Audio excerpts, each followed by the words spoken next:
you? How dare you? No doubt. All right, so we got a great show for you. Do we have a prime here, Dustin? I got the logo on the screen. I'm not sure what happened. Keep going. going. Okay, got it. You're good. All right, so big show. We're going to have Royce White, who just won the GOP primary, coming on the show. I've got back in the studio the guy we call Liberty Longbeard, Paul Tucci, reading your comments at home. How you doing there, Paul?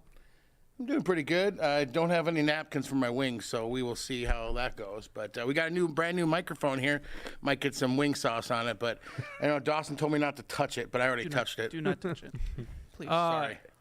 Lisa, can I get a paper towel over here? Jeez. Unbelievable. What do we got to talk about here, Mega Jesse? Oh, yeah, we got a ton to talk about. And before the Royce interview, we'll be talking about an Action for Liberty story I have written up where talking about all of the primary results that happened on Tuesday. We'll be talking about all of that. We'll be breaking down some things about Amy Klobuchar's record. And we've got a great post-show planned out, something that people are not going to want to miss, talking about a very important primary that took place and whether or not some cheating took place by the establishment to misinform voters and give them a false idea of who they were actually voting for. You don't want to miss that. If you want to subscribe, all you got to do is click join on Rumble if you're not watching the Rumble feed. Bring it over, Aunt Lisa. He needs napkins. Just come right straight over here. The lovely Lisa is bringing napkins. Yes, all right, thank you. Yeah, and wave at the camera, Lisa. There you go. There you go, Lisa's. I also see that there's some fans here. Tim Walz lies. This is not a Tim Walz fan. Maybe on the post show we can also break the idea that was completely vetoed, completely shut down by everyone else. The vetoed idea. By the way, Lisa and Tina, go over to Dawson. I'm going to bring you on the show. We got the State Fair crew helping out. So these guys are, where are we? There we go. Lisa, just wave right there. Wait, which Lisa? Okay. Lisa's helping out. She's actually in charge of the State Fair booth this year, so she's doing an awesome job. I guess Tina's getting shy over there. Anyhow, we got a busy studio right now, which is really sweet. State Fair booth, which is Never Walls booth, Action for Liberty's booth. It's gonna be great. Fun, informative, hard hitting. Because Mort, he's not going to take it easy in politics. So if you want to join our conversation anytime, we'll try to read your comments. If you want to interrupt us, just hit that Rumble rant. Last week we had $200 Rumble rants. Wow. Do I dare say? Well, that's because it's called the Bridget bump, right? No, I heard it once I said that. Meaning that we got a bump because you weren't in the studio and we had Bridget. That's what I was trying to say there, Tucci. What are you looking at me like that for? Jeez. Oh, my God. Anyhow, if you want to interrupt us anytime, hit that Rumble rant. We couldn't do this with our great sponsors, Warren Wessel, Keller Williams Realty. Warren is a good friend of mine. He sings in my church's choir, but he's a damn good real estate agent. Thinks like you and me. You can call Warren at 612-419-7453. Now, if you're buying a home, I would recommend at least giving the good guys at John Galt Mortgage Company a chance at financing that home. And here's why. These guys think like you and me, and they're not afraid to say it. They actually post memes and great philosophical ideas about liberty, pro-liberty ideas on their social media account. And sometimes you're almost wondering, is this even a company? All they're doing is posting things that are pro-liberty. They're like a political group. But it's because the founders of this company, the Chermak brothers, we had them on the show, they actually believe in the principles of free markets, and they want to actually promote that through their company. So go to johngaltmortgage.com if you're interested. We're also brought to you by Alpine Cabinetry in St. Cloud, run by a great patriot. How you doing there, Royce? Good to see you, buddy. So anyhow, well, we are going to get right into things. Well, we know where to get your cabinets. We know where to get your real estate needs. You're right. But if you need chicken wings, go to Quinny's Sports Pub and Grill in Montemedi for some gochujang wings. Gochujang, yeah. Is that a strip club? Oh, man. I love it. Yeah. I'm glad you don't have that gay-ass wine hat on today. We went to the... You don't like wine? Hey, wine is biblical. No, hey, so this, my first question to you, and we're going to get into serious stuff. Let's do it. Jesse says on the show, because I call out your hat, the one thing I didn't really care for. No, it's actually not a bad hat. But he's like, Royce doesn't even drink. I don't. Mm-hmm. Why do you have a wine hat? I don't understand. Well, number one, the Sovereigns, Teresa and Paul Sovereign, are good friends of mine. They've been supporters for a long time. They have a winery, a beautiful winery out there in Winona, and when I was introduced to them, they're a couple of Catholic patriots, and when I was introduced to them and introduced to this winery, it's one of the most beautiful places you can visit in the whole state of Minnesota. You wouldn't even know it exists, but if you get a chance, you should go and visit. And again, those two have been very supportive, heard me talking on War Room, and reached out to say that they wanted to support my campaign, even back in 2020. So those are two good patriots we got here in Minnesota. I got the hat from them. That's a good answer. That's a very good answer. You know, it's one of my starting places in America in politics, so it has a sentimental value as well. But again, wine is biblical.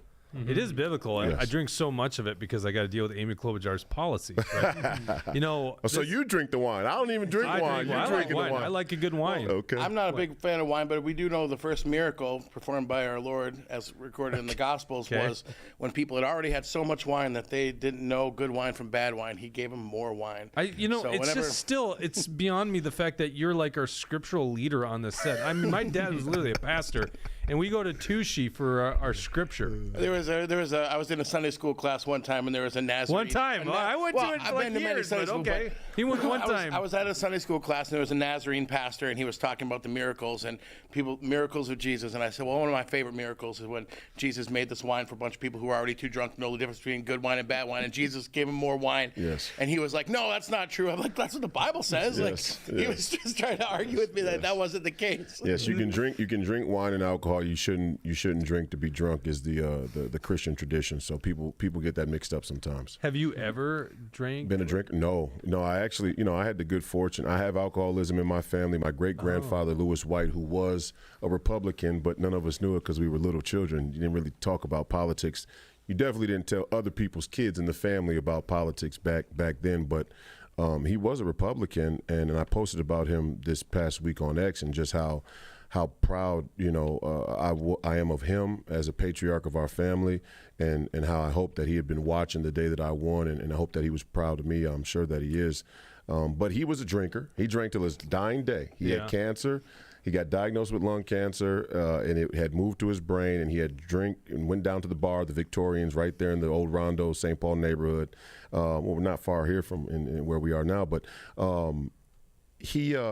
he got diagnosed with cancer. They said he wouldn't make it out of the week. He lived another 7 months, and he went to the bar every single day until he died. Really? And I just say that because the alcoholism was in my blood, in my genetic history, but my mom, as a single mother, made a concerted effort to never allow drugs or alcohol in the house, and she wasn't a drinker or a drug user. So I had the good fortune to come up that way, and it was just never a real, there was never a real appeal to me. Now, every once in a while, I have a whiskey. It's not that I don't drink at all. Oh, I thought you were like completely. No. I mean, but a very, very casual, very casual, nothing consistent. Okay, you a bourbon guy then? Or? I don't get DUIs, like some of the other rhinos. Like pretty much all of them. Pretty much like Michael Broadcorp and people like that. Who, that guy. Sit up on their moral high horse, but they made a concerted decision to get behind the wheel drunk and endanger the lives of other motorists out here in Minnesota. Yeah, and that's maybe not even the worst thing he did. Yeah, I don't know how much you know. That's pretty bad. To me, people who get drunk and get behind the wheel, I mean, that's one of the most asinine and egregious things you can actually do. Is you're making a premeditated decision to put people at danger, and for what reason? Because you can't get a taxi. Maybe Broadcorp endorsed Harris Walls because of that, because Walls got Dewey, and this actually I was reading a Daily Beast actually reporting on it. He drove 90 in a 55-mile-an-hour zone. And way to go, buddy. Yeah. The state patrol officer said, I have no issue. Guy has a wake-up call, gives up alcohol, and all that stuff. But the campaign, when he ran for Congress in 2006, lied about it. Said that he really didn't, get pulled over for drinking. He had like a hearing problem. And the guy was drunk, Walls was drunk at the time. What does that have to do with speeding? A hearing problem. Well, I don't know. The guy couldn't hear the sound of how fast he was going. I don't know. Couldn't hear the engine revving? Tim Walz, here's the one thing about Tim Walz. The guy's a freaking liar. He's lying all the time. He's lying through his teeth. No doubt. That's the one thing that's being very obvious to everyone is it's not just the stolen valor thing, which really pisses a veteran off like me, but it's the fact that this guy just lies through his teeth all the time. Think about closing down these businesses. He ends up putting Lisa Hansen in jail. He lied about the science. There wasn't science. They weren't following real good advice. That actually came out later on. In fact, there's emails that were released later that showed they weren't even following anything. Yeah. Well, you definitely want to opine on this. Tushy's looking at me with this big smirk on his face. Well, it's all like Royce just made me crack up because like all the critics, all the critics. Oh, look what this guy did. It's like, You never went snowmobiling, say, and ran over your fellow senator in Morrison County and got the DNR to change their report and the police to change their reports twice. I mean, and talk about a snowstorm. And we're not saying anything about the weather.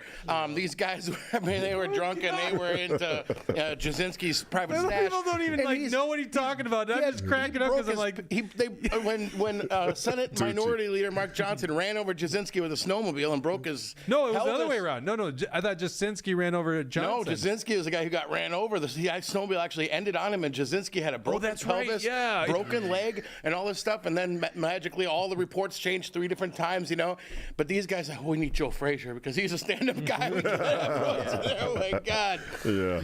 Well, Jasinski had a Dewey. Just to be clear, Jesus never turned flour into cocaine. He turned water into wine, right? So this is what I'm saying. Jasinski and these guys. This morning. I walked into a buzzsaw here. This guy's rolling. Let him roll. Well, our post show's great because this guy, he gives you some insight. I got that reference too. Holy crap. We should bring Jasinski on this podcast sometime. We've invited him multiple times. Have we? Yeah. Walter Hudson didn't want to do our show. I wanted to have it out on Tuesday because, it would have been fun to watch Mega Jesse and him go at it. Mm-hmm. Yeah, but we got plenty to talk about in CD6. But, yeah, and, I want to say for this U.S. Senate race, you brought up your mom. And, one thing you talked about on X was that this was the first time that your mom had ever voted in a Republican primary. Yep. And so what's it like for, your mom, your family to be going through this experience with you and for you to pull out a win like that on Tuesday? That was exciting for me. I was at your victory party, and, everybody was so excited. This is a new chapter for the Republican Party. What's it like for you to embark on that and, for your family to be there with you? Well, we appreciate your support and A4L support from the very beginning. You're a fire breather yourself, and this young MAGA America Firsters have to stay in the fight and try and lead chart a new course for our party so we can save the country. Part of my legacy will obviously be, whether you like it or not, that we live in a time of radical identity politics, and my identity happens to be one that they now will not acknowledge whatsoever. Mm-hmm. And it's strange how that happens. Mm-hmm. It's all identity politics until the wrong person has the identity that you try and prop up. And I was the first black endorsed candidate of either major party to be, selected to run for United States Senate. Now I'm the first black candidate to win a United States primary for either major party in the history of Minnesota, and not a single mainstream media outlet has mentioned it. Right. That's all you need to know to understand the duplicity of identity politics played in this country. So my family's proud of me, but even more importantly, my community's proud. I can't tell you how many young black men and women from not only Minnesota, Minneapolis, but all across the country have poured in over the last 24 hours and said, man, we're so proud of you. We support you. If they're out of state, we wish we could vote for you. We're donating. And in the state, we can't wait to go to the polls. We can't wait to let us know how to help. Right. So you're going to see the unity and racial healing that the Democrat and liberal platform has pretended to want to advance. Now we actually get the chance to be the beacon of that movement. I mean, and when people talk about advancing racial relations in this country, they've done it under false auspices for so long. Obviously, we all know that. We all agree on that. We get the chance to genuinely heal a rift that's been used against us for a long time, and that is we're going to use everybody's identity to undermine the value of American citizenship. Your female identity, your black identity, your LGBTQ identity, your Jewish identity, all of these things should supersede your pride in your nation and in your citizenship. We get to go now and minister the value of the gospel always, but also the value of American citizenship in the belly of the beast. This is why I started politics, and now they can't help. The Republican establishment now is going to be put on the record. See, because you guys talk about winning. Now we're going to see how bad you really want to win. Are you willing to allow the Marxists and the communists to maintain their vice grip on these communities and watch the country burn? If you're not, I'll see you down there in the belly of the beast door knocking. If you are willing to let it burn, I better not hear you complaining about the crisis of this country going forward. Just go ahead and hide in your hole and shut your mouth, because the country will die, and we all get to decide how it happens. If you're willing to go down there in Minneapolis and knock some doors and say, hey, we're not racist. We want y'all in the Republican Party. We want you working class blacks and Hispanics to have Second Amendment rights. We want you to not be crushed by inflation. If you're willing to do that, we're going to win for 50 years. But if you're not, You sit home in your luxury and convenience, and you watch this thing go up in flames because it's already caught fire. The smoke is smoldering. Well, I think so. It's been so for a long time, actually. You know, we didn't just rack up 36 trillion dollars in debt. It's hard to keep track of it. Right. What is a trillion these days? Yeah, We nothing. didn't rack that up overnight. That Right. happened for a long time. So let me throw this at you. We were talking about families. By the way, nice picture with your mom. I think you posted that on Thank you. primary night. How tall is your mom, by the way? She's got to be like 6 feet Oh, tall. she's almost 6'1". Yeah. Oh, she's a really? giant. I saw that. I said, how tall? She wears a size 12 wide. She's a giant. She's like 6 feet. Hey, Mom, how you doing? I'm here with the white Christian nationalists. They love your son more than the Democrats. Where we got real comrades. No, here. that's I'm Steve gonna bring Boyd. her on the show. How Steve about Boyd's that? a Christian That'd be fun, nationalist, yeah. right? That's what they made him out of. Oh, it, you right? should be proud of. If they call you a white Christian nationalist, you've already won. Yeah. Well, yeah. But the mom thing, yeah, the picture. Well, no. Sorry. So what I was getting at is the best I could tell why Amy Klobuchar does so well in elections is her father was a columnist for the Star Tribune. Yeah. But Tushy's the oldest of all of us. Another Just a little bit drunk. behind Tushy. It's like we Another don't know who drunk. this Jim guy is. Klobuchar, Yeah. a drunk. Yeah, that's right. I guess I didn't know that, but it's like we didn't know who Klobuchar was. Like he's some big. Did you know who that was growing up? No. Well, So I grew up in really, it's just Wisconsin, but- older voters, right? That I think that gave her the lift. Yeah. And so we were looking this up. She beat Mark Kennedy in 2006. I think she had 58%. Is that right? 58%. Yeah, to, something like that, 30-something. right. But now she gets that like 60. She's in the 60 percentile. Mm-hmm. Newberger, who ran a terrible campaign, really didn't amount to much, was about 35, 36%. It seems to be the base. She gets Republicans pulling over and voting for her. So Yeah. and then she runs for president. It's like, wait, no, she is very radically left. That She's is also bizarre, an appealing. isn't that bizarre? She's Why are Republicans voting for her? They're getting she gives fooled. this moderate appeal. I don't know. It's so bizarre. She's so far to the left. I've talked to a lot of people, and they consider her to be moderate. I mean, Right. and I know in Okay. in 2016, I was involved in some stuff out in CD3. 2016, I believe that Hillary got something like 65% in parts of Western Hennepin and CD3. Hillary got 65%, and I think what's his name? Fellow Rhino with Klein out there was up hunting with him this year. You were hunting with a guy with John Klein? Went hunting with John Klein this year. Trying to space Eric his name. Paulson? Eric Paulson, There yeah. you go. Eric Paulson got 56%, I think, in the district, and Clinton got 65. But there's parts where Clinton got 65 and he got 60 something. So that's like that's what I mean. 25% of people voting split ticket for these two. And what a lot of those people said, and there's some more in Anoka too. Those people said that they don't like the extremists, so they think that that Klobuchar's a moderate and Paulson's a moderate, they're Trump was too extreme, and who was it? Yeah, they're just listening to headlines. Terry Bonoff was too right, extreme. we're at a point in this country's history, and I'm a Minnesota kid through and through, and I want to qualify what I said about Jim. Look, people deal with issues with substance abuse. I understand that. I was an early mental health advocate, and drug and alcohol abuse has long since been seen as on the spectrum of mental illness and mental health Sure. conditions. So I didn't say that to be disparaging. I do, however, find it ironic that her political legacy was built on the name ID of her father and his legacy as a sports columnist or columnist, writer. And they'll go after me for having anxiety openly. I mean, they just openly attack me and shame me for having anxiety now in the mainstream media or in the comments. And I guess having general anxiety is seen as more of a character flaw than being an alcoholic or doing cocaine. And we have blurred those lines. And there has been something very dark and pernicious that's went on with our mental health conversation, where we've blurred the line now all the way from having genuine depression, anxiety, PTSD. Many of our veterans suffer from. Well, and why pointing at me? Jeez, no, not here. I'm not saying that you have it, but many of our veterans suffer. Just Tim Walz when he was carrying weapons at war, right? Probably.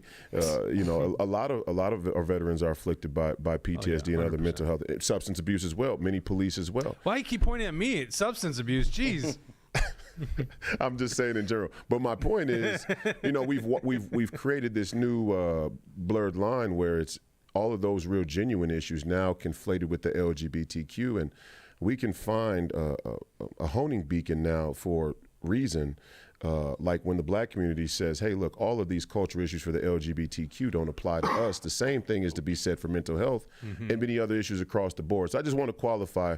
I'm not trying to tarnish a dead man's legacy by saying that he was a drunk. I just want to maintain some consistency of theme where the white liberal woman and her mainstream media collaborators don't get to attack me and call me crazy for having a very mild general anxiety disorder, yet her father was an alcoholic. Let's actually keep it square here. Let me address Tucker that, but let's go to 91, Tucker. we got to interrupt here. Tucker 91 says they prefer their tyrants to speak in a nice, calm manner.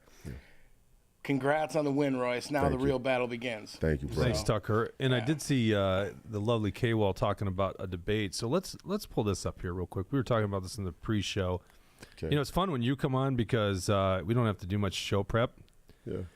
Brad Ganser's just laughing his ass up on that comment. Because we're like, Royce will go Speaking on and of on. Brad, We Brad can riff says, with it. Royce, I see a hint of gray in that beard. Politics will do that to Oh, us. it ain't a hint. It ain't a hint. It's full go. I hope it goes fully gray in the next hold on. couple years. What's failed candidate saying here? What is this? He said, I see a hint of gray in that beard. No, on the very bottom. Oh, very bottom. Yeah. Jake is drunk on the mistaken allure that the Chicago Bears will win more games than they lose. Well, They're going to Super Bowl there you bound. go. I'm just saying, I don't know. Caleb threw 18 passes the whole game or 18 plays. I don't even think he threw that many passes. It's probably back-to-back Super Bowls right now. That's what do I'm we going have to to email Dawson that clip from Goodwill Hunting that's modified to say, do you know how easy this is for me? It says drafting good quarterbacks. That's a good one. Well, I'm going to predict Chicago Bears 102 to -6 in the Super Bowl. The name of the hurricane is Hurricane Ditka. Is it Michael Andretti or Coach Ditka driving the team bus? Coach Ditka. I'm a Bears fan. That's why I'm a Cyclones fan. My dad, he's from Northern Iowa, so I'm a Okay. Twins fan, a Chicago Bears fan, and we come from a Cyclones family. And Iowa so. State fan. Well, you know why There Iowa you doesn't go. have a professional football team. You got that 2/3 right there, buddy. What is it? Why Iowa doesn't have a He's a professional Packer football fan, team? so you're going to hate on him Because- more. because This Minnesota is would wanna get one, ridiculous. too. Stop the interview. Stop the interview. No Packer fans. Did you get that allowed. joke? That was a good one. What do you call it? Millionaire that sits at home and watches the Super Bowl. A Minnesota Viking. But Brett Favre was great, wasn't he? Definitely. I mean, the Packer. I'm a Bears fan. I hated Brett Favre when he was in Green Bay. But you respected him, right? Oh, hell yeah. I That mean, guy everybody. played. I mean, the Yeah, sports, absolutely. football, sports, and the rivalry. The three-way sort of rivalry with the Packers, Vikings, and Bears. Really demonstrates how sports is. You have respect for your enemies and your opponents. Well, it's a I thing. respected Man Brett Street. Favre so much. He was a man's man, and he was a hell of a football player and competitor. So It was Way, that way tribal- before they changed all the rules where you can't hit quarterbacks and stuff. Where he would. I Right. mean, you watch Oh, the God, yeah, those totally those different from era. you watch all those videos from the '90s, all those old games from the '90s. He's just getting slammed. And he gets up. He goes, "Somebody hit me harder than that!" He yells at the Right. lineman. But, we have a tribal nature as humans, so, that comes out in sports. It's all fun, in my opinion. But I think going back to your original point is we are American citizens. We should Yes. unite over this thing. yes, So speaking of debates, and I know the lovely T-Wall comment on debates and anxiety. This is really interesting. We were in the pre-show today. Pull this up, Dawson. It's the weird shake Amy Klobuchar has, and all I can tell is she's started doing this when she gets really nervous. Just go ahead and play it. We don't need volume at all. You can just watch that really weird. See, look at her hair. Best I can tell, I don't think she has some neurological issue or anything like that. Of course, we are talking about the media and the Democrats. If you could pretty much be a vegetable and they won't talk about it, and they'll Right. pretend like you're These politicians. sharp as a tack. But my thinking is, and this is my argument why I voted for you, Royce, is plus I don't generally vote for he/hims, but is that you would actually bring a fight here, metaphorical fight, Yeah. to Amy Klobuchar that she's never had. Absolutely. You're going to get deep into who she is. And so you see when she's on the stage and she actually is being pressed and stuff. Look at that. See that head shake? I think people know what I'm talking about if you haven't watched Klobuchar too long. It really became Saturday very Night obvious Live during made this. fun of it. Oh, did they really? as Did I forget definitely. that? As a political strategist, it's like, what do you want to say? But it's too obvious to even not say it. It's like you can't. It's not even a secret. It's like, Royce is brought this up. So these Democrats, we have each party has a base of 30%. Maybe Democrats have 35%, Republicans have 30% as a base, and then there's like 35% that's up for grabs that will split the ticket, and might split a ticket. So those 35%, they're always going to vote Democrat. But there's a lot of people, the Democrat Party of our grandparents' generation, of the 50s and 60s or whatever, they were supposed to support the working class. People need to be able to go work at the Ford plant or whatever, put together cars, work union mining jobs and stuff like that, and support their family. Well, now, and Klobuchar is a part of this. Obviously, send our money to the Ukraine or whatever. But how many? Climate change. We got to ban fossil fuels and triple the electric bills. Well, how popular is that with the working class to have your electric bill tripled in the name of climate change? Or we're going to transition all these kids. Oh, I transitioned half the kids in my third grade class this year. Go me. This is. There's horrifying. huge sections of the working class people. I mean, I don't know what percentage of the electorate is, 20% or whatever, that doesn't get on board with that. They voted Democrat because they were working class people, and they don't. Like Royce said, people in the urban communities and stuff don't trust the government. Just like trying to get by, and they think the Democrats are going to help them. Anybody that's working class or that's they think Democrats are going to help them, but they're banning fossil fuels and skyrocketing electric bills. Well, I think we make a mistake. I think we make a mistake here. One, you're right, 100% on the policy issues, but I would say for the most part, Republicans have been right on the policy issues for a very long time, even dating back to some Republicans who I myself don't particularly align with or wouldn't endorse ex post facto. The reality is most people have been distracted so good by the technology, they don't even understand the policy paradigm. They don't, for example, I had a number of black men that voted for me in this primary, probably Republican for the first time, say their grocery bills are getting high. Right. Very casual, simple, sort of real life explanation of where they are politically. But that's just a small nucleus. It's our job as a party to demonstrate and express our policy position and make it understandable in the broadest community of people. We failed to do that, or else we would have been winning. Royce, that's what I think this election is going to be about, is inflation. Of course. Because, it's insane. And we were talking about this in a pre-show as well. It's like you just go to the grocery store and, you put a basket of this amount of groceries and you're just shocked. Every time. We're all shocked at how much it costs. Yeah. Well, there's a reason this is happening. It's not organic. And it's Amy Klobuchar. It's shaky claiming. That's why you can't fund these foreign wars. She's lying. Yeah, exactly. Yeah, people lie, shake like that, nervous. You can't fund this enormous government. You can't fund wars in Ukraine without going to the buddies at the Federal Reserve, and they print money to bail us out. That is why we have inflation. You got to take that fight. We got a rumble rant, looks like. Oh. $5 rumble rant. Failed candidate. Maybe Jesse should explain his endorsement of Omar to Royce. Oh, there you go. Man. Okay, go. Okay, I would not classify what I said. No. Here's what I said. He's getting red. Holy crap, he's getting no, red. I said what Laura Loomer said was saying, people should switch over and vote for Don Samuels.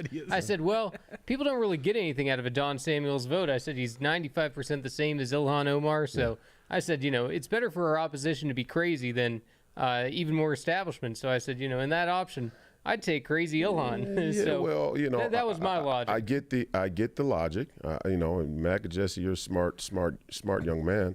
I'm not even arguing it. When I said it, the point, in my opinion, is that Ilhan Omar is about as anti-American as you could possibly be. And even more importantly, what we see now is that Ilhan Omar may serve as the greatest example of controlled opposition. And she is a controlled opposition and a very culturally prominent controlled opposition on both sides. Right, she kind of allows people to Pelosi too. Yes, she kind of allows people to. Well, even the Republicans who want to raise money off of her, right? I mean, that's if we're going to go. I think that's why AIPAC didn't go against her, is because they like to have the boogeyman. Oh, I can't. Well, maybe that's possible, but I know a lot of Republicans who even openly said, no, I didn't say their names, but there's some Republicans, because we're all going forward in unity now. But there is. Sounds like it. We hope so. We hope so. No, it's not going to happen. But there's people wearing Trump hats in this room that don't support Trump. Well, but my point is that the Republican establishment or some donors and people around that don't actually want Ilhan Omar lose because they raise so much money, and they view the money raising as an integral part of the strategy. And I'm not saying that money isn't necessary, but what I'm saying is when you're getting outspent, 7-1, 8-1, 10-1 anyway, it's about the message and it's about the strategy of spreading the message without money. That's what we're doing our campaign right now is, okay, Amy has an $18 million war chest. Is that really what it's at? It's at $6 million cash on hand, but she's raised $18 million. And they're going to dump unlimited amounts of funds in there if necessary to keep that seat. Right. Unlimited. Corporate PACs. $6 million cash on hand, but so we got to find a way to get the message across without the money. And the way you do that is you have to lean into the genuine aspect of the message. You can't kind of blur the message for certain parts. So my point about Don and Ilhan is this.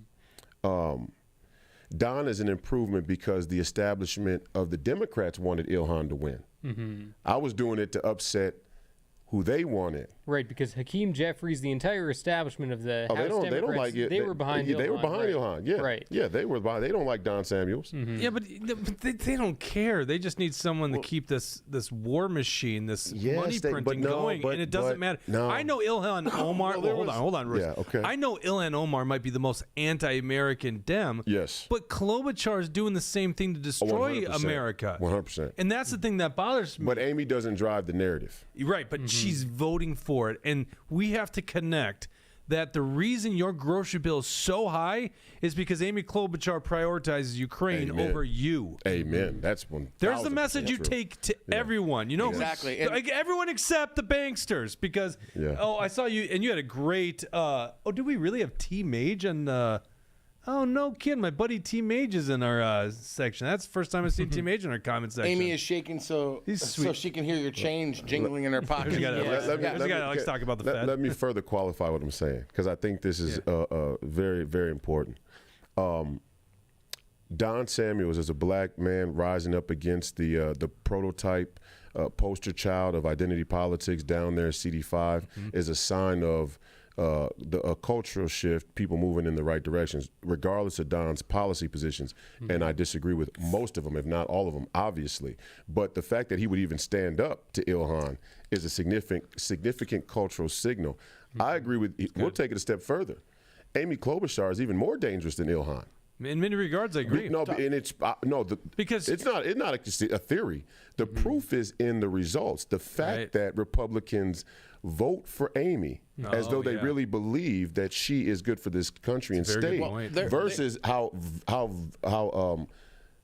passionately they despise and oppose Ilhan shows you how the cultural narrative. I actually kind of hear you making Jesse's argument there, though, because it's good to have the boogeyman. But not for because Don. You're right, because Amy Klobuchar brings those pullover votes. It's like for sure. They love Amy. Republicans seem to love Amy. They do. It's referendum. She won the hot dish contest. Give me a not break. the hot contest, but the hot dish contest. Hot dish contest, yeah.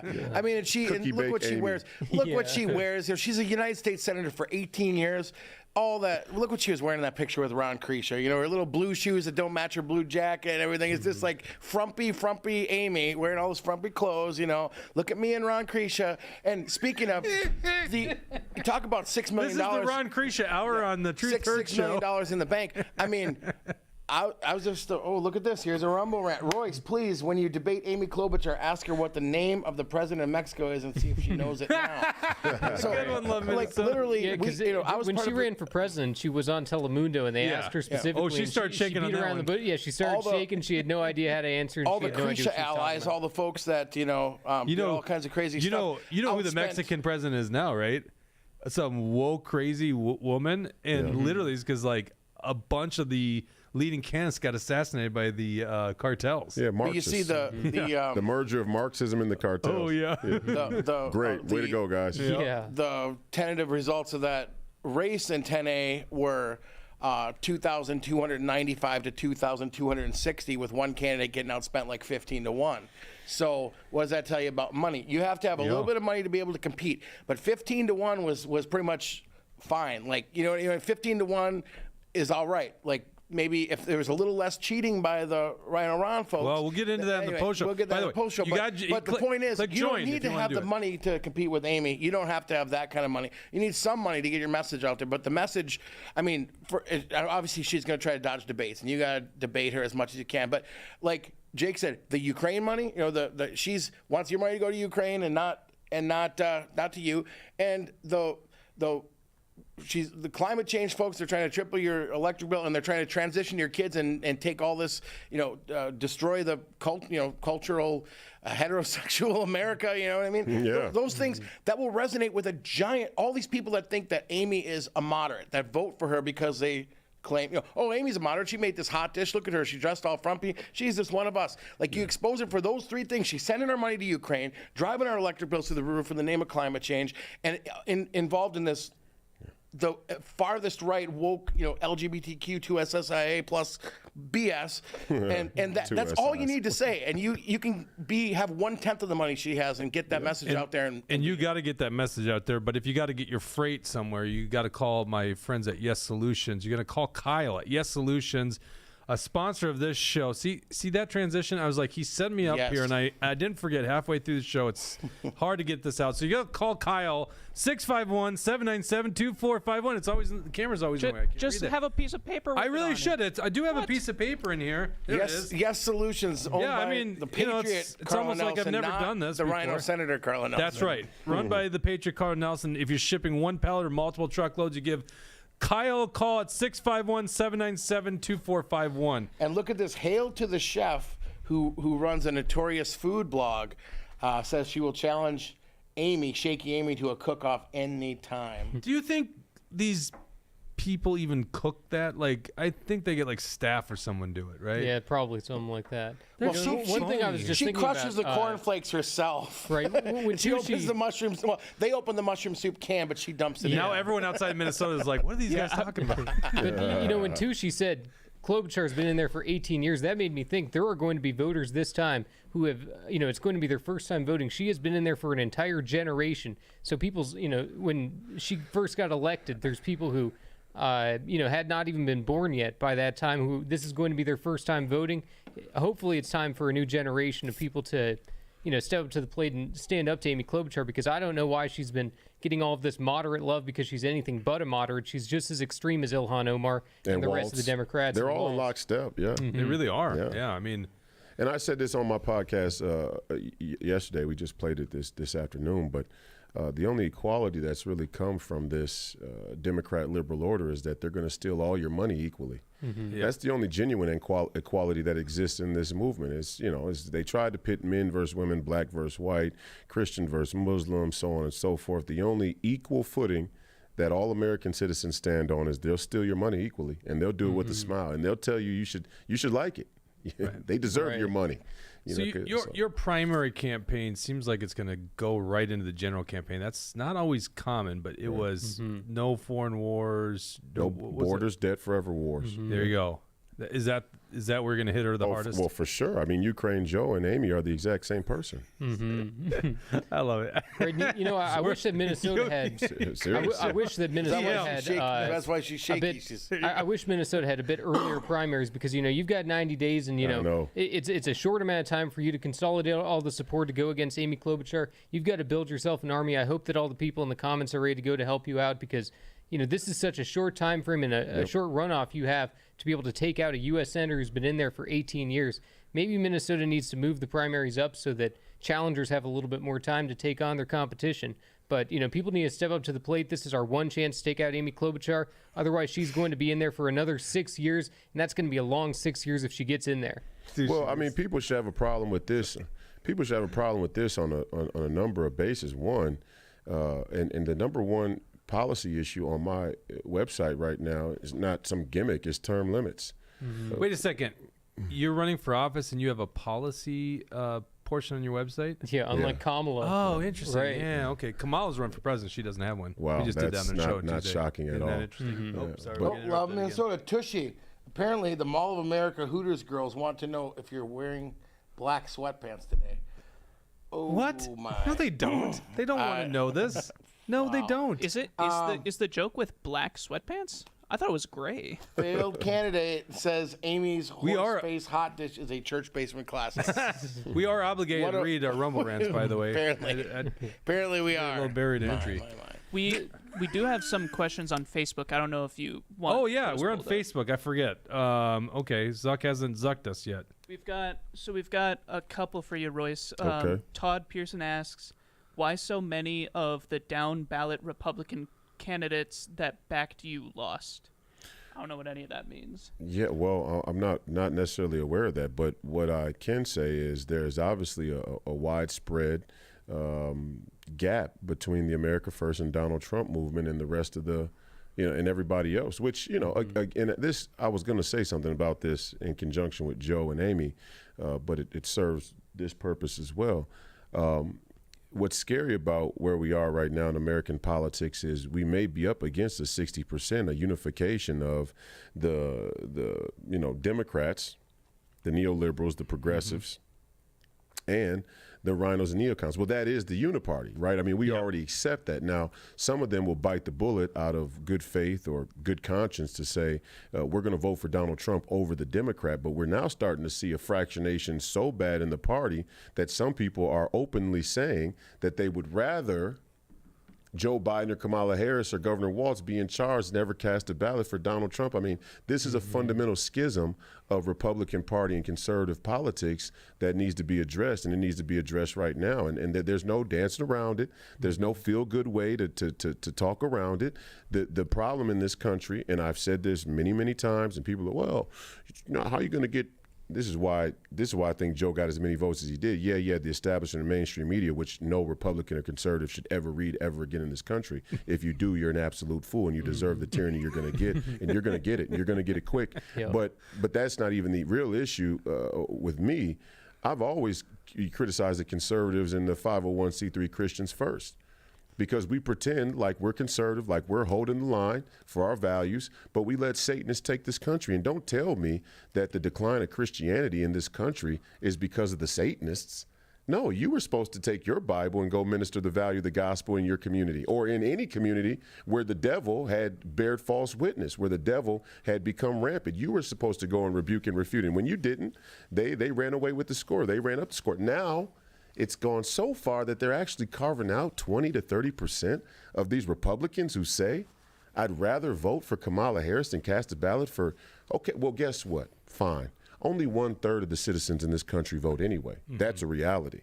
So there's another 2/3 of citizens in this country who have not been involved in the political process, who we need to go minister to here in Minnesota, but all across the country going forward. That needs to be the new charter of this party if we want to save this country long term, because I guarantee you this, the Haley and DeSantis voters, they're running for the hill. They will jump ship. They've already tried to undermine Donald Trump. They did it in the primary process, and I was the revenge vote. See, the Haley and the DeSantis voters who had to eat crow because Donald Trump swings that big of an axe, they don't have to make the same concession for the ultra MAGA far right populist conspiracy theorist Negro from down in St. Paul, right? And they want to make it be about, well, he's not conservative enough, he's not Christian enough. Where were you with your Bible after George Floyd died? I said it last time, but I'll reiterate. Yeah, where were you when the Satanists and the Marxists took over? Yeah. You know, the Satanists took over our schools and our universities, and we talked about it. Yeah. You know, and in Alpha News, and Crime Watch, and we got into a little spat there online right before the primary took place, and they tried to, Royce White is a BLM protester. No. Royce White is a young, and I hate talking in third person, I apologize. Yeah, you're turning into Trump now. Well, I'm a person. They say this about Trump. Yeah, I'm a person, well, take after a good leader, but I'm a person who came from the community that was burning down.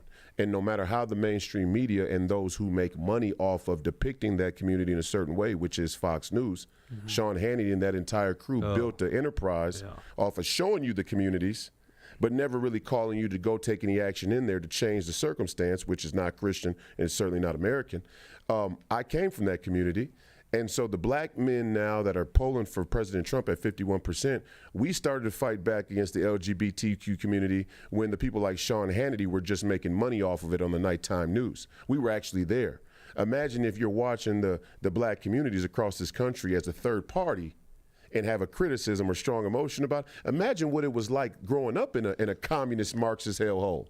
Imagine how that felt when you don't even know any better, but you have the intuition something's wrong. And that's how you rebel against your white liberal teacher, and you end up out there in the streets committing crimes at a young age, and you never get off to a good foot in your life. So this is how it actually happens. But the Sean Hannitys and the Fox Newses know that that's how it happens. And that's where the black community has had a rightful criticism and has rejected the Republican Party because they know those Republicans exist.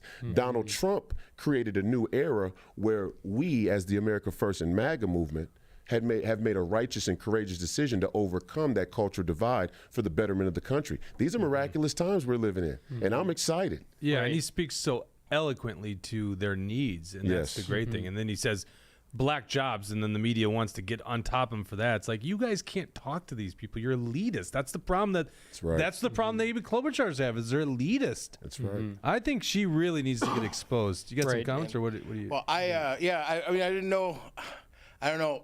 Well, this should be good. Didn't intend to talk about this today, but no, I was at this thing in Malacca, and it was pretty sweet. Yeah. And then Nate, it was I don't know, at 9 o'clock, and we had an over an hour drive home, and his wife was there The with senator? one of my buddies. Don't you love how I just Senator goes, "Oh, Nate." Weissenberg. Yeah. Yeah, Nate. And so we had to get. He said, "Hey, we better get home. Jenny's won't us to come home any later. Like, she was there alone with 5 dogs and my buddy Dave." So we took off when they took that break, and then I saw some video afterwards of some of it this popped stuff going off on, up there in Malacca. And well, yeah. So I thought the first hour was quite entertaining, though. That was pretty good stuff. Yeah. But That was the it's best like- part. I got into some arguments with people back in 2020 when they were putting these curfews out and these other things like this. A lot of conservatives, like you said, the Republicans, and I know I just watched that video clip once, and I was like, shut up. I was like, you, shut up. Whoever you are, shut the hell up. But there was leading protesters. Like, you're leading protesters, what I heard you being accused of and stuff. Right.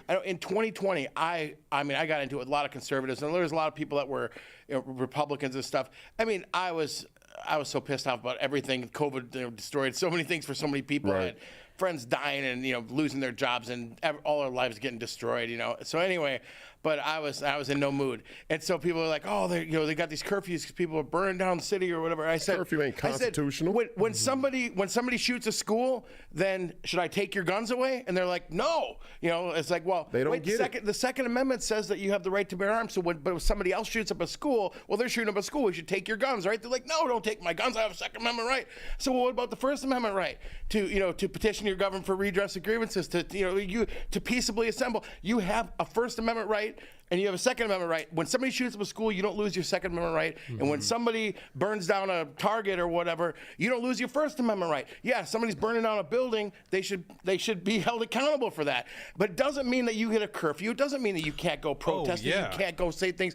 And this is people like, "Oh, yeah, they need to come in and tear gas everybody and do all this stuff." They 100% did that. Even Jensen argued for emergency powers on that. And I was, in 2020, I was giving everybody hell about this. These people are not, again, this is the fundamental issue of our movement, and we got about 80 days. Now, I feel good about the general election because if the gubernatorial race is any indication or projection of my race, which you could say it hasn't been or has been, whatever the case, Trump's going to bring out more people than ever. More people are disenfranchised with Democrats or ever. It's probably going to be that right now it's probably the same 200,000 vote gap between me and Amy. Realistically, I got to go in there and swing 100,000 votes and get. I'm very optimistic about the 55,000 felons and ex-cons that now get to vote. Oh, I know where that vote's swinging. They're coming right here with me. Okay, no, I'm being serious. That's great. I'm being You'll speak serious. real to them. I mean, once again, Amy Klobuchar is like, she's a Minnesotan, but she looks like an East Coast elitist. Yeah, she's really good. Well, and But what I was You gonna, don't think her record as a prosecutor will appeal to these Yeah, people? yeah, what I was going to say, she let out Derek Chauvin. I right? know. She That was threw black men in jail ad nauseum. It's a common practice of these neoliberal, omnisexual, mealy-mouthed elitist Democrats. They tell you they go into your community. They let Marxism take over your schools. They push you out of the schools because the human spirit yearns for truth and knowledge and ultimately God. So any anti-God edifice is going to push people out naturally, and then they throw you in jail when you don't have a working day's wage, and you find yourself desperate without knowledge and a base, spiritual, philosophical base. This is their scam. We're gonna explain it very well down in that city. But my point, going back to the problem in our party, is, the idea of republicanism self-government, limited government, self-governance, freedom of assembly, freedom of speech, a rejection of the divine right of kings, all of these very old ideas has been, has been let go of as a political, heading in this party. Look, these people are David Frum. A lot of these people are David Frum, whether they know it or not, knowingly or unknowingly. This is how cultural subversion really works. It's not just the Marxists and the Satanists. We got communists on our side of the aisle, too. Their name is David Frum, worked for the Bush administration, editor-in-chief of The Atlantic, sat right up on stage and said conservatism is to conserve what is the best about liberalism. And you wonder why they have the same sort of fascistic ideas about the police state. And we don't want to police. What I've been telling conservatives since the beginning, since I was on Jason Whitlock's show, and I'm going to rip him a new a-hole tonight because he doesn't seem to get this either. But the point about George Floyd is not whether or not George Floyd was a good person. It's not whether or not he was on drugs or not, or had coronary artery disease, and if that contributed to his death. The point is, I'm a Roman citizen. Now, I'm an American citizen, but in the Bible, Paul stated, am I a Roman citizen? Do you have the right to bind and beat a Roman citizen who hasn't seen his day in court? I don't care how you feel about crime or black versus white or police versus citizen. We have to get back to some fundamental ideas about citizenship. And the biggest contradiction that exists in our movement is how pro-police we are, but how obvious it is that the police will be the ones, if it happens, to take the vaccine mandate door to door. Now, what do we think about? And Governor Walz did that. Yeah. Is the clip now surfacing that Governor Walz had a riot crew that was shooting? Not for the vaccine. That was for the curfew. Right. And that. But I'm saying conservatives are not posting that clip against Walz. Well, yes, and that's the interesting thing. And I saw that clip come up the other day, and I put on Twitter. I go, you guys have to remember, a bunch of Republicans were supporting this at the time. Oh, now we're getting down to insane. That's what I remember watching that and going, and Jake, I'm no, you don't. on the record. Jake, my point is, this is what a Royce White candidacy does. Yeah. there you go. We're gonna burn out the dead wood.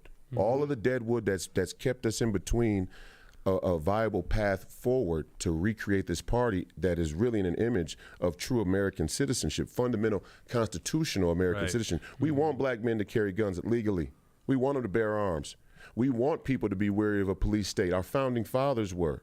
Now, we don't want to let crime go unpunished. But those two things are mutually exclusive. So we say the two ladies at the top of the ticket here, Kamala and Amy, they're prosecutors. What's Kamala? A few weeks ago on the show, I showed a bunch of my posts from 2020. My Facebook post said, well, apparently I'm a misogynist if I think that somebody shouldn't. If somebody wants to violate the Constitution and keep weed smokers in jail or in prison to be used as $2 a day California state labor to put out forest fires, and I disapprove of that, I guess I'm a misogynist. Right? It's like this is.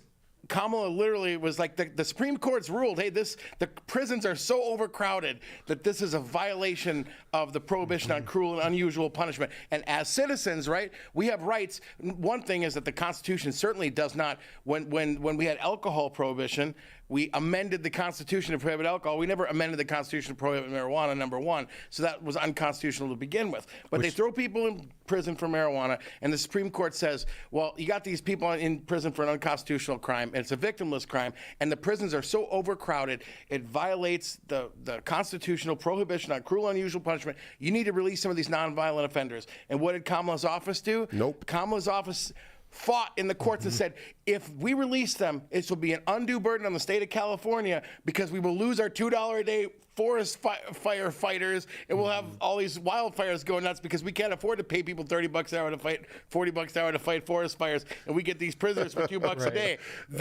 Is that citizenship? Environmentalism kept black men in prison. That should be the hallmark of the Republican Party and Donald Trump movement going forward for the next 90 days. Environmentalism kept black men in prison. And the state of California, read it and weep. And you neocon rhinos, and I'm going to say this before we go. I know we're wrapping up. If anybody, we're going to do a post show too. Oh, okay. So leave the most juicy stuff for the post show. Am I staying for the post show? You want to stay for the post show? I'll stay for the post show. Damn right. You get Royce White if you're a subscriber. I'll say this. There you go. If you all want to have a war in this party for this state, bring it on. We will not take a single back step. When I said it in front of Danbury Prison on behalf of my good friend Steve Bannon, I wasn't just talking about the communists in the mainstream media. I'm talking about the feckless neocons and rhinos who have stood watch, the outer bastion of New World Order. If you want to have a fight for this party in this state, you better make sure you pack a lunch, because I will not take a single back step, and the people are definitely coming. And hold on, there's something I want to touch on real quick here with what we're talking about with the policing, the prosecuting. I mean, both Kamala and Amy Klobuchar are these corrupt prosecutors, so both you and Trump have that in common, that's who you're going against. And that's a weird motif. I didn't even realize that. Right, and they say they say they're hard on crime. What does hard on crime really mean? Prosecutorial abuse. Yes. So these are both crooked prosecutors, and I was listening to someone, Nakima Levy Armstrong, who leads the Racial Justice Network, the former NAACP president of Minnesota, and a civil rights attorney. These are the following facts that she had to say about Amy Klobuchar's time as a prosecutor of Hennepin County.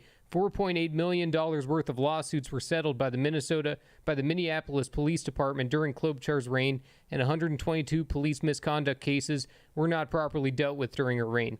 There is a particular case, Mayan Burrell, who is an innocent man wrongfully convicted for shooting an 11-year-old girl. Amy Klobuchar was just so hungry to try to get someone that she chose someone who wasn't even the guy. He was 16 years old when he was charged.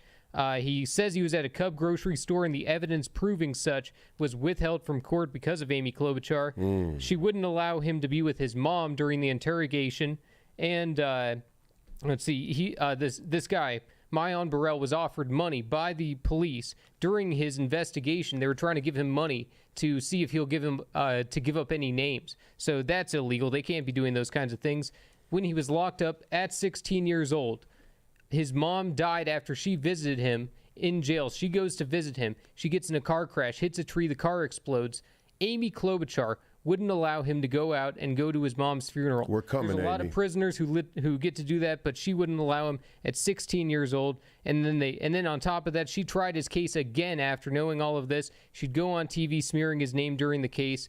And, it wasn't until 2020 when people noticed what was going on that people rose up and people started to speak out against it. And there was public backlash. And then all of a sudden, Tim Walz and Keith Ellison say, we got to remove this guy. But Amy Klobuchar was the reason for it. And Dawson, let's go ahead and quick pull up the video on line 12, because this is what Amy Klobuchar had to say. And this is what her reasoning was, her explanation for why she said this 16-year-old boy couldn't go out and visit his mom during the funeral. And then we'll play it for just about a minute, because then he gets to explain it for himself. So that way we can hear it right from his mouth. But the head prosecutor at that time, Hennepin County Attorney Amy Klobuchar, immediately vowed to retry Mayan, and in 2006 offered this justification for why Mayan wasn't allowed to see his mother. The police didn't want him to be able to compare notes, to be able to fabricate an alibi. Burrell was tried again and found guilty by a judge in 2008, a conviction that has been upheld on appeal. By the time of his trial, Klobuchar had left the prosecutor's office for the U.S. Senate. Amy Klobuchar, the same district attorney, charged me not only once, but even after my conviction was overturned, she recharged me. She recharged me with first-degree murder. Never looked into the facts of the case. Never even addressed the misconduct that had taken place, and still put the same detective, these same police on my case to go and get more bogus evidence. So do you hold Amy Klobuchar responsible? Yes. Personally, I feel like she is the source of everything that happened. With her charging me, you never took the time to look into this case. You never took the time to go and actually see, is this true or is this false? And when she did that, I believe that she gave the police free rein and said, just bring me back a conviction, secure me a conviction. And that's what they did by any means necessary. But her response has been, look, he's been tried twice, he's been convicted twice. The second time, I didn't have anything to do with that. She charged me both times. She didn't try me. She didn't even try me the first time. She just played a big part in securing a conviction by getting on TV. Every time I went to court, or anytime something took place, she went on TV or she went in the newspaper and said, this is what she's going to do to me. The case of Taisha that's good Edwards, right there, Dawson. So, like he said there, she was going on TV. She was still bragging about this in 2020 during the presidential debates. She had ads about it, especially when she was running in 2006, saying, "We got the guy. I'm tough on crime." So, Royce, what's your response to that? Because obviously I see it as prosecutorial abuse and that she was abusing her power and that she doesn't actually care if she's got the evidence. She just wants to go forward and charge someone no matter what. So what's your take on all of that? Man, watching that makes me emotional. I don't know Myron Burrell personally, but I know people who know him. I've been in rooms with his family and his mother, and his family and his loved ones, some of his relatives, and we're coming. We're coming, Amy. Mm-hmm. You never would have thought that the black kid would cross over as an America firster and come back up the middle. And it just so happens that the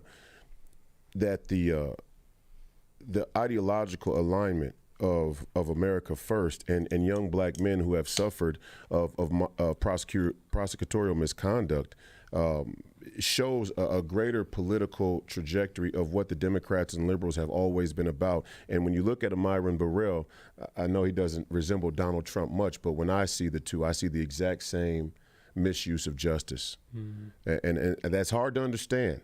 It's hard because, Donald Trump, a successful businessman who has this illustrious real estate career and portfolio and all these great accomplishments and so on and so forth. Two men who couldn't be from two different walks of life, but yet they fall victim to or in the target in the crosshairs of a tyrannical justice system. Right on. Mm-hmm. All right, we got to go into our post show. You're going to stick around, Royce, and then we got some really interesting stuff. Did cheating lead to the victory in a GOP primary for a Minnesota House race, and can this be overturned? Will the real victor be placed instead? The reason we're doing this in the post show is we'll probably make this a story, but it's a little too early to do it. So if you're a subscriber, you get to hear this. No one else is reporting this. Not a chance anyone's going to report on this story. You get to hear right here. If we have time, we'll also get into this really strange vendor that the GOP is using and the statement from David Hand and why they won't give out this vendor's name and the people that are running it. If we don't get time to that, we'll do that on Tuesday's post show. So, oh gosh, we got Razzle Dazzle's got a rumble rant. Rez, I'm finishing up. There you go. We got to read it. I'm going to make sure it doesn't have anything about black soap. Okay, here we go. Razzle Dazzle. Tucci, you got to knew you would win the primary. Whoa, Tucci, you got to be professional. You got to use the microphone to read too. There you go. He paid for it. Knew you would win the primary, Royce. Yeah. Met you in person walking out of the St. Cloud Trump rally. Offered you the key election advices to exclusively campaign in Minneapolis, St. Paul, belly of the beast. Mm-hmm. Nice. Thanks very much, Razzle Dazzle. Razzle Dazzle is a subscriber, so you can join him and everyone else. Even if you're not watching this live, you can go watch it after the fact on Locals. This will be worth it. You'll want to hear this really interesting story. Only Paul Tucci could bring this to us. So go click join on Rumble, right on the Rumble page, the Truth Hurts Show. On the Rumble page, click join. That'll be leading you to the Locals account, and therefore $8 a month you can be a subscriber. Or you can do the annual. It's $88. You get a month off if you do the annual. A lot of people like the annual. I don't know why that is, but so I guess because we got a lot of fiscally conservative audience members. That's why they want to save a month fees. So it helps the show big time. So go over there, click on Join and Rumble. Thank you to Alpine Cabinetry in St. Cloud, Warren Wessel of Keller Williams Realty, the good boys at John Galt Mortgage Company, and the Patriot Collar Nelson's company, Yes Solutions. We'll be live in the post show in just a minute. For everyone else, we'll be back on Tuesday. Take care.